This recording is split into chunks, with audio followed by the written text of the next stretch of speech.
दोस्तों नमस्कार, मैं मनोज कुमार शर्मा एक बार फिर आपके बीच में आज़ाद हिंद आवाज़ न्यूज़ के लिए। आपका प्यार जिस तरह से मिल रहा है और जिस तरह से आपके लाइक और कमेंट्स मिलते हैं, उन सब का मैं शुक्रगुजार हूं। दोस्तों 10 लाख होने ही वाले हैं, इसी तरह से साथ निभाते रहिए। और दोस्तों ये खबरों का सिलसिला और हमारी और आपके रिश्ते की कहानी हमेशा इस तरह से ही चलती रहेगी। दोस्तों जब भी गांधी परिवार की बात आती है, तब गांधी परिवार का मतलब होता है दो ऐसे गांधी परिवार के छूटे हुए लोग जो भारतीय जनता पार्टी में हैं। आज वो भारतीय जनता पार्टी में, मोदी की जनता पार्टी में आज जैसे अलग थलग किसी कोने में डाल दिए गए हैं। हालांकि बीच में खबरें आई थीं और खबरों को काफी जोरदार ढंग से लोगों ने बोला था और समझा था कि वरुण गांधी कभी भी कांग्रेस ज्वाइन कर सकते हैं। बातें चली भी, लेकिन अचानक से खबरें गुम हो गईं। लेकिन एक बार फिर वरुण गांधी एक बयान को देकर के सुर्खियों में आ गए और कुछ इस तरह से उन्होंने बयान दिया कि सीधे सीधे सरकार पर तंज कस दिया। जी हां, सरकार पर तंज कसना था। हालांकि उनके इस तंज के बाद किसी भारतीय जनता पार्टी नेता की कोई प्रतिक्रिया नहीं आई। लेकिन वो तंज क्या था, क्या स्टोरी थी जिसको लेकर के ये सारी कहानी हुई और किस तरह से वरुण गांधी ने इशारे इशारे में प्रधानमंत्री मोदी की सरकार पर वार कर दिया। बच्चे के बहाने वरुण गांधी ने अपनी ही पार्टी पर सवाल खड़े कर दिए। उन्होंने कहा कि ये शायद लगता है सरकार से नाराज है। भाजपा में वैसे तो काफ़ी पुराने नेता है, लेकिन ये वरुण गांधी मौका था, एक बच्चे के साथ वो खेल रहे थे, परिवारों को सम्मानित कर रहे थे। जो भी ओलंपिक में हिस्सा लेने गए खिलाड़ी, तो उनके बच्चों को सम्मानित किया जा रहा था, परिवारों को सम्मानित किया जा रहा था। एक बच्चे ने उनकी तरफ हंसी में घूंसा मारने का इशारा किया।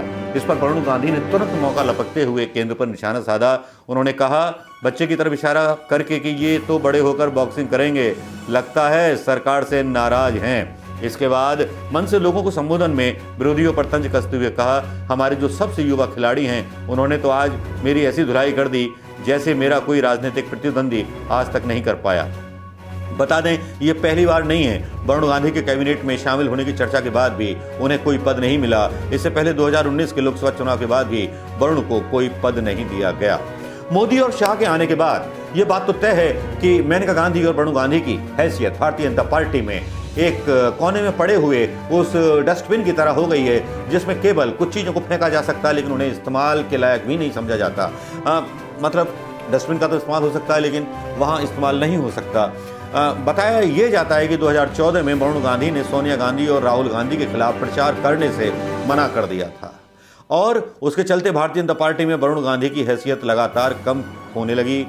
माता मेनका गांधी को मोदी के कैबिनेट में शामिल नहीं किया गया, लेकिन 2019 में भाजपा के द्वारा सत्ता में आने के बाद मेनका को भी मंत्री पद नहीं दिया गया, जिसे लेकर वरुण गांधी पार्टी से नाराज बताए गए। ये दावा खबरों के द्वारा किया गया, लेकिन इनकी असलियत की तह में जाएंगे, क्योंकि एक तरफ जहां पर तंज कसते हैं वरुण गांधी सरकार से, तब वो एक साथ में ये भी कहते हैं कि जब वो आए थे बीजेपी ने उन्हें अपनाया था, जब लेकर के आए थे अटल बिहारी वाजपेयी का वो ज़माना था कि पीलीभीत से मेनका गांधी को लेकर के आया गया था, सुल्तानपुर से उन्हें लड़ाया गया था और सुल्तानपुर की सीट को एक तरह से जो कांग्रेस की सीट कही जाती थी, परंपरागत सीट कही जाती थी, भारतीय जनता पार्टी ने अपनी जड़ों को वहाँ से जमाना शुरू कर दिया था, केवल गांधी परिवार के इन लोगों को इस्तेमाल करके।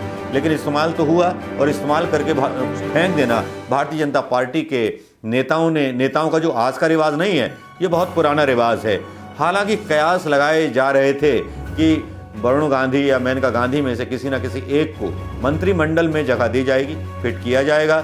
लेकिन जहां एक तरफ आपको याद होगा कि जब चुनाव हो रहे थे, विधानसभा चुनाव, तो वरुण गांधी के बड़े बड़े पोस्टर लगाए गए थे कि एक मांग की गई थी युवाओं के द्वारा कि एक मुख्यमंत्री जो होंगे वरुण गांधी होंगे। फिर अचानक से वरुण गांधी पिक्चर से ही गायब हो गए और आज किसी भी पिक्चर में भारतीय जनता पार्टी के वो दिखाई नहीं देते। मेनका गांधी को भी धीरे धीरे साइड ट्रैक कर दिया गया। वरुण गांधी ने आगे कहा कि मेरी बेटी का देहांत होने पर प्रधानमंत्री मोदी ने मुझे संबल दिया था, वह संकट के समय खड़े रहे, वो बड़े नरम स्वभाव के। देखिए हर कोई नेता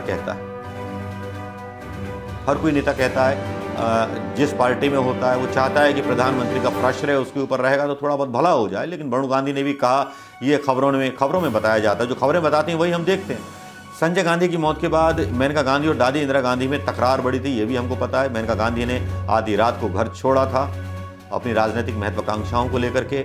वरुण गांधी मार्च 2012 में राजनाथ सिंह की टीम में महासचिव की भूमिका अदा कर चुके हैं जब राजनाथ सिंह अध्यक्ष थे, लेकिन उसके बाद से लगातार गिरावट होती रही।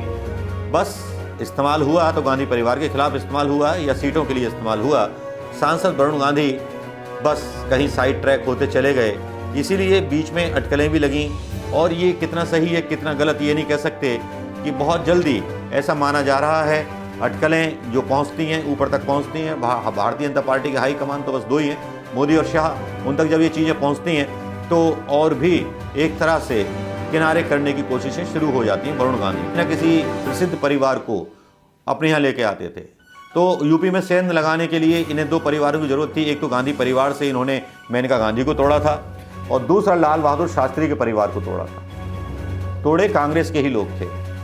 अब दोनों पूर्व प्रधानमंत्रियों के परिवार में बड़ा अंतर था। इंदिरा जी जो थी दबंग नेता थी, उसके बाद भी उनके परिवार की कांग्रेस पार्टी में आज तक तूती बोलती है। वहीं दूसरी तरफ लाल बहादुर शास्त्री की छवि एक ईमानदार और कर्मठ नेता की थी।